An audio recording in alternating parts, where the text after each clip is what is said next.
Networking is not a commercial activity, it's in our DNA. Today I'm talking to Margriet de Groot about the science behind networking. Hi Margriet, welcome to our studio. Thank you. You're doing research on the subject of networking. Yes. How did you end up there? Well, actually, it was by accident. I started. By accident? Yeah, actually by accident. Yeah, I started out creating Network app about 6 years ago. We really wanted to create this product because we thought it was a pity that a lot of people were missing out on each other actually at conferences. And then I met a professor at the University of Eindhoven, and he was doing research for networking. And in our Network app, I noticed that people were finding it very difficult to really ask a question. Because what we do in Network app is we offer people the possibility who attend an event to ask a question, and then they get answers from other participants, and then they can set up a date, make an appointment. And that's then because they don't know what they want, or? Yes, exactly. We noticed that people find it very difficult to actually tell what they are looking for from a crowd. And I was thinking, can we help them with it, and what would be useful?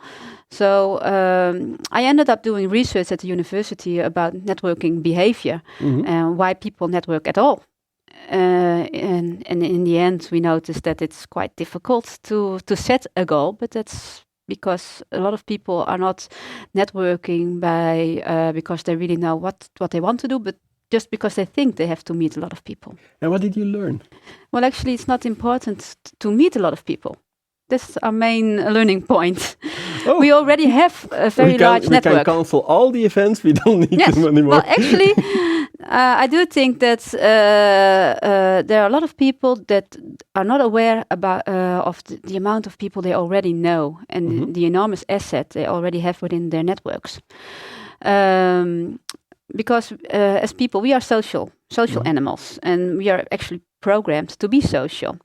And if you do that properly, and if you give attention to your personal network, you will find that there are already a lot of people at your disposal who can help you with so many things that are important, like social support, knowledge, maybe financial support.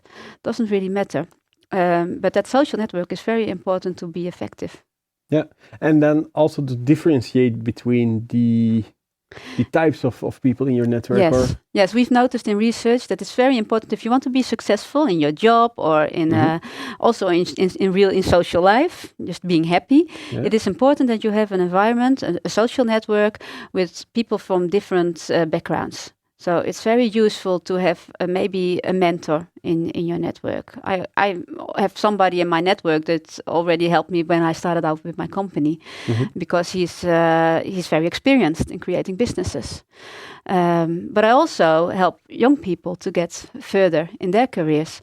And it's also very interesting to have people in different ages in your network, but also with different skills. Because then you get a balanced, rich network, which provides you with support when you need it. I never thought about a network in that way. No, a lot of people have a commercial idea with networking. Yeah, it's going to an event and exchanging business cards. Yes, but even if you want to do business, it's far more important to build up a relationship, a long-term relationship, than just getting to quick connections. What I notice if I go to events and I meet a lot of people, then, and mostly by accident or by coincidence, I should say, then some conversations are very interesting or fun, and if you don't really follow up those conversations, then you forget who you talk to. And maybe after the first 2 weeks, you think, "Oh, I have to follow this up, and I want to do something with that person, or it's an interesting connection." And then after a while, it slips away. Just send one email, and that's about it. Yeah, so you have a LinkedIn connection, and then that's about it. Yeah, and you have thousands of them. And yes. So what do you do with this big, enormous amount of LinkedIn connections? Well, what I advise is to have a look at all those connections and really try to decide which are the 150 most valuable connections. 150? Where does that number come from? It's based upon Dunbar's number. Dunbar is a professor of psychology, and he investigated that we as people are actually capable of remembering or working with a group of 150 people. This is a theory based on the capacity of our brain. And 150 is a good amount of people that you can actually manage. It's also a number that you find a lot in organizations as well. Business units are always 150 people. Army, how do you call them? The troops the troops. I've never been in the army, so it's not. Me neither. But also the platoons and things like that. 150 people. Small villages in the old days were about 150 people. I can imagine it comes from there. From the communities. In our revolution, we were used to live in communities. Just about 150 people. Yeah. And that means that if you really want to work with your network, and then it's important to focus on the 150 people that are maybe closest to you or that you have the best connection with, and look into detail into that network if it suits your interest. If those people are people that will help you further. Mm-hmm. If not, if you may be missing out some personal support, or if you have a lot of people in that network that give you negative energy, you have to throw them out. Throwing out is a bit of an exaggeration, but you should try to shift a little bit. Yeah. But I noticed that, for example, this person that I told you about, who was very important for me in the beginning, in the startup of my company, I haven't spoken to him over the last 2 years.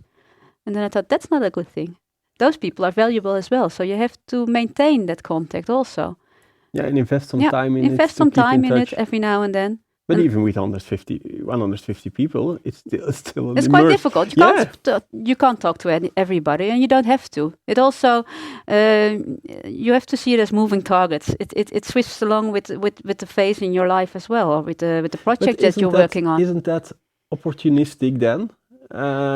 That you just choose the people you No, I think it's naturally. I think it's very natural behavior. I think it's more opportunistic to go to an event and meet as many people as possible in order to find people that you can sell your product to. Yeah. I think that if you focus more or give more attention to your own network and actually build relationships, that it's more valuable for both parties. What can we learn from this? Because, of course, a lot of our audience are event organizers. Yes. They are organizing the events where the organizers and the guests are saying, okay, networking is important for us. How can you facilitate that then? Well, what I think is what is very important is that before the event starts, you give them the opportunity to get to know each other, to network. What we do with Network app, we give them the opportunity to already post a question, so they can, in this whole group of people, find somebody to talk with who actually suits their network, the missing pieces maybe even in their network. And that question can then be, I'm looking for a solution for this or that, or could be, or maybe for I want to have a chat with somebody on a financial issue that I'm coming against, or some knowledge that somebody's looking for, or maybe he's looking for a new job that he wants to level with somebody on the same field. Okay, could be anything. Yeah, but it's very nice if somebody already knows a little bit where he wants, what he's searching for. Because we often do know that if you really look into what your point is in life and where you want to go, you often do know something that you want to achieve. Yeah, networking is of course also giving and taking. Yes, absolutely. If you ask a question that's mainly taking, do you then also have to say, okay, this is what I can offer, or doesn't that work that way? No, I think you have to see that in a long-term perspective. Okay. There's a lot of theories about givers and takers in networking relationships. And we all think that givers are the best because that's what the theory also shows every now and then. And giving is about helping somebody. It's not giving away a lot of things, but could be something very small as well. A tip or... it could be a tip, could be helping somebody out with some knowledge that you have. Advice, just small things. I always have this rule: if I can help somebody with 5 minutes work, I'll do it. Because for somebody else that's very valuable, and for me it's just a little effort. Yeah. And if you can do that, then you'll notice that in the end you'll get it back in return as well. Because that's also natural behavior. We want to level as people. But you have to be aware that you don't give everything, because when you give, it's very wise also to ask a little bit. Yeah. And that's not just because you have to ask for yourself, but it's also because the other person wants to give as well, because he wants to level too. So if I give you something, then for me, it's nice to know what you are looking for as well, because then maybe I can help you and we are even. Yeah. People always want to be even. Okay, Margriet. That's a great one to conclude with. Thank you very much for coming over. Yes, thank you very much for having me. And you at home, thank you for watching our show. I hope to see you next week.